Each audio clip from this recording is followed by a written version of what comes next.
आराधना करते हैं।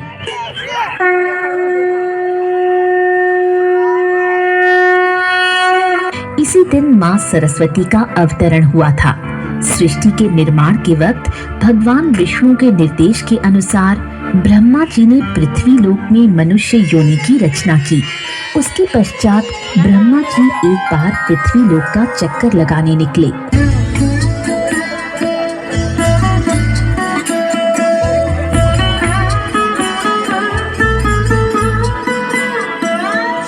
वहां उन्होंने मनुष्यों और वन्य जंतुओं को देखा। वो सभी शांत दिखाई दिए। बोलने की शक्ति उनमें नहीं थी, इसलिए उनके जीवन में किसी तरह की हलचल नहीं दिखाई दे रही थी। ब्रह्मा जी को लगा मानो उनकी रचना में कोई कमी रह गई है। तब उन्होंने अपना कमंडल उठाया और उससे थोड़ा सा पानी छिड़का।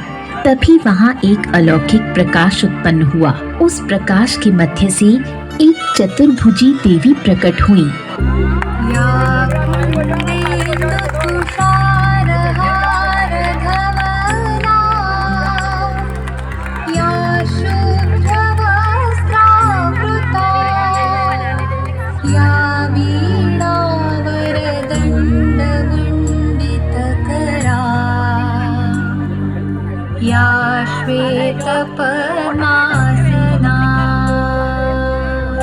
देवी के एक हाथ में वीणा थी और दूसरा हाथ वर देने की मुद्रा में था।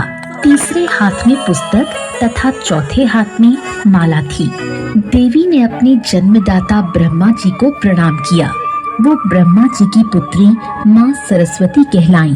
ब्रह्मा जी ने सरस्वती जी से कहा, धरती लोक के जीव केवल इधर उधर चल फिर रहे हैं। उन्हें वाणी प्राप्त नहीं है, इसलिए वो किसी से संवाद नहीं कर सकते। फलस्वरूप उनका जीवन नीरस हो गया है। आपको अपने वीणा के 7 सुरों से इस संसार को वाक शक्ति प्रदान करनी है।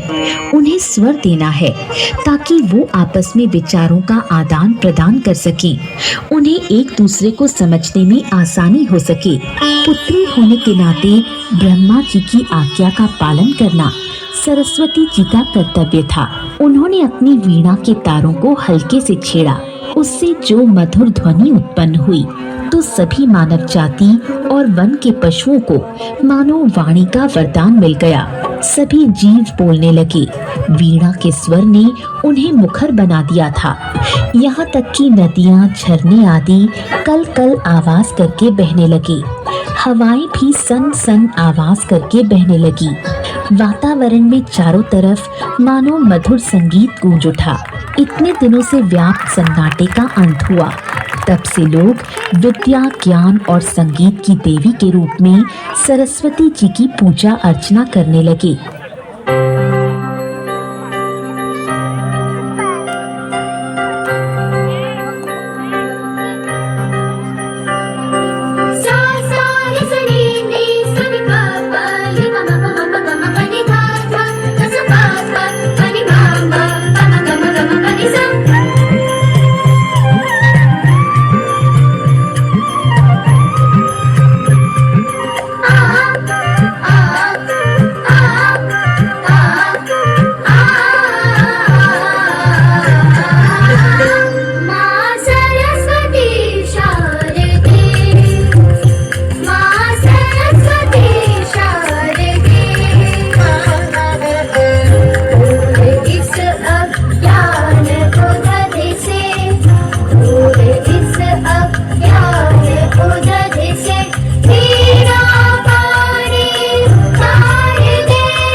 बसंत पंचमी को सरस्वती जी के जन्मोत्सव के रूप में मनाया जाने लगा। समस्त सृष्टि को स्वर प्रदान करने वाली माँ सरस्वती की आराधना सुर और असुर दोनों ही करते हैं।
मारी काकियो